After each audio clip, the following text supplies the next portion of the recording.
नमस्ते दोस्तों, मैं दीपक कुमार चौधरी और Deepak Chaudhary exam guide channel पर आपका स्वागत है। इस वीडियो में हम बात करेंगे बीपीएससी टीआरई 3 का रिजल्ट जो है क्लास 1 टू 5 और 6 टू 8 का अभी जारी कर दिया गया है और 9 10th और 11 12 का एक दो दिन में जारी हो जाएगा। और फिलहाल अभी हम इस वीडियो में बात करेंगे कि जो डॉक्यूमेंट वेरिफिकेशन है यानी कि जो आपका डीवी होने हैं उसमें कौन कौन से महत्वपूर्ण डॉक्यूमेंट्स आपके लगने हैं और इसके अलावा आपके पास क्या क्या होना चाहिए और किन किन सावधानियों का आप अभी से ध्यान रखेंगे ताकि आपको उस समय में दिक्कतों का सामना न करना पड़े। तो चलिए शुरू करते हैं। दोस्तों, हम आपको कोई भी लिस्ट नहीं बताने वाले हैं कि ये लगेगा और वो लगेगा। आप सबसे पहले अपना जो एप्लीकेशन फॉर्म है, ठीक है, आप उसको BPSC online dot Bihar dot G O V dot in पर जाके यूजर नेम और पासवर्ड डाल के आप पहले उस फॉर्म का प्रिंट आउट ले लीजिए।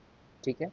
और जितनी भी डॉक्यूमेंट्स आपसे एप्लीकेशन करते टाइम मांगा गया था उन सारे डॉक्यूमेंट्स का जो आपका सीरियल नंबर है यानी सर्टिफिकेट नंबर है और जो उस डॉक्यूमेंट का इशू डेट है, आप वो सब अपने ओरिजिनल डॉक्यूमेंट से इसको एक एक जो डिजिट है आप उसको मैच कर लीजिए।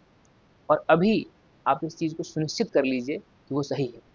और अगर उसमें कहीं भी कोई भी फॉल्ट आपको दिख रहा है तो आप कुछ मत करिए, आप सिर्फ जाके जो आपका डिस्ट्रिक्ट कोर्ट है वहाँ पर जाकर आप एसडीओ से आप वकील को बोलेंगे वो आपको एफिडेविट आपको बनवाना है, वो आप लेके आ जाइए। सबसे पहले आप उसको बना के रख लीजिए। इसके बाद आपको दोस्तों ये करना है, जितने भी डॉक्यूमेंट्स आपने लगाए हुए हैं उन सारे डॉक्यूमेंट्स का आपको ओरिजिनल कॉपी एक फाइल में रखनी है और उसका कम से कम दो दो जीरोक्स आपको अलग अलग फाइल्स में रख लेना है। ठीक है। अब जैसे मान के चलिए आपने जो अपना डोमिसाइल है या फिर आपका जो अपना जाति प्रमाण पत्र है एनसीएल है, आपने जब 2023 का बनाया हुआ था तो वही वाला लगना है अभी। ये नहीं कि अब 2024 आ गया तो अब 2024 वाला लेके जाएंगे। जो डॉक्यूमेंट्स लगाए थे वही लेके जाना है। ठीक है। दूसरी चीज़, आपका जो आधार कार्ड है, यहाँ पर बहुत ज़्यादा मिस्टेक्स और बहुत ज़्यादा यहाँ पे कन्फ्यूजन होता है, इसको ध्यान से समझिए। जो आपका आधार कार्ड है, उस आधार कार्ड पर ओटीपी आ रहा है कि नहीं आ रहा है, आप कोई सा भी एक केवाईसी करवा के देख लीजिए, आपको पता चल जाएगा। अगर आधार कार्ड पर ओटीपी नहीं आ रहा है तो अब देखिए इसके दो वजह हो सकते हैं। पहला तो उस पर कोई दूसरा फ़ोन नंबर डला होगा जो कि अब आपके पास है या फिर नहीं है। तो आप ब्लॉक में जाके पता करिए आधार कार्ड सेंटर पर कि उस आपके आधार कार्ड पर किसका नंबर दिया हुआ है। ठीक है।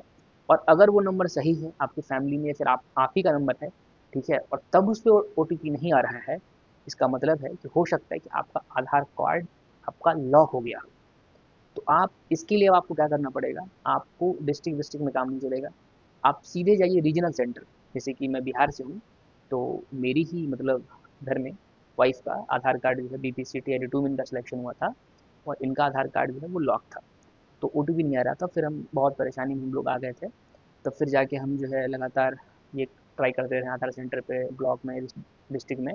तब फाइनली हम जाके पटना गए और वहाँ पर बेली रोड में जो हमारा ललित भवन है वहाँ पर आधार कार्ड में जाके हमने इनको करेक्शन करवाया और फिर कम से कम 8 से 10 दिन लगे इस करेक्शन में, तब जाके वो सही हुआ।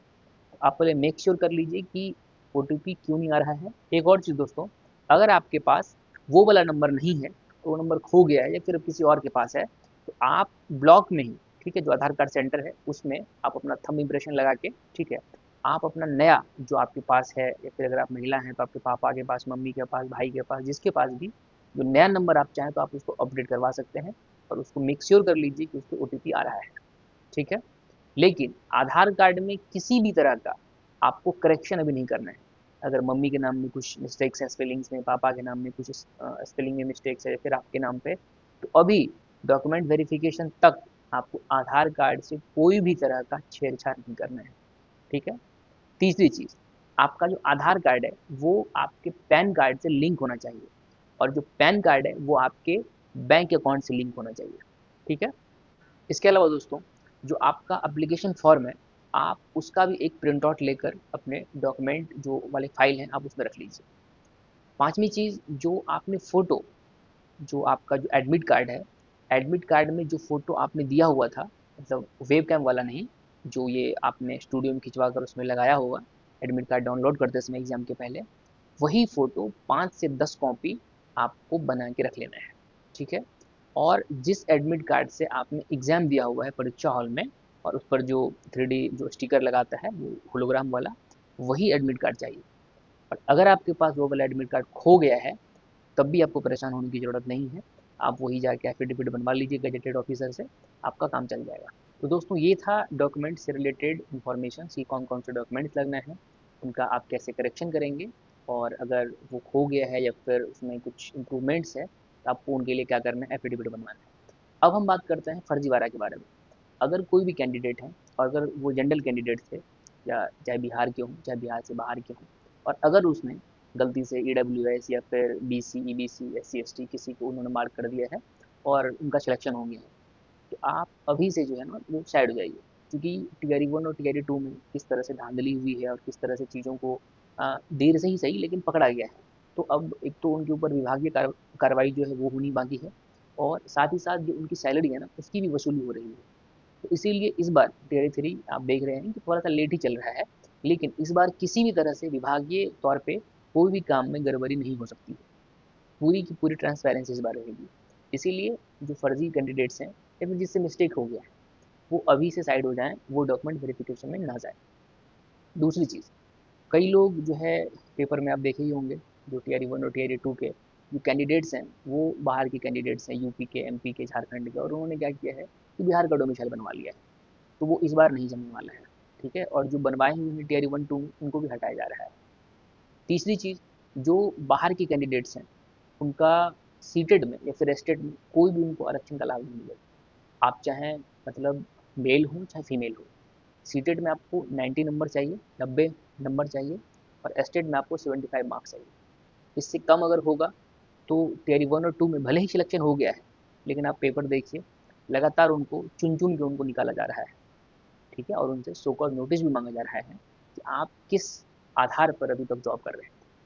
तो उम्मीद है दोस्तों आपको डॉक्यूमेंट वेरिफिकेशन से रिलेटेड सारी जानकारी समझ में आई होंगी, और आपके लिए ये वीडियो हेल्पफुल रहा होगा। अगर आपको ये वीडियो पसंद आया तो वीडियो को लाइक करिए, और BPSC TRA से रिलेटेड और एग्जाम से रिलेटेड जानकारी के लिए आप हमारे चैनल को सब्सक्राइब कर सकते हैं। इस वीडियो को देखने के लिए आपका बहुत बहुत धन्यवाद। आपका दिन शुभ हो।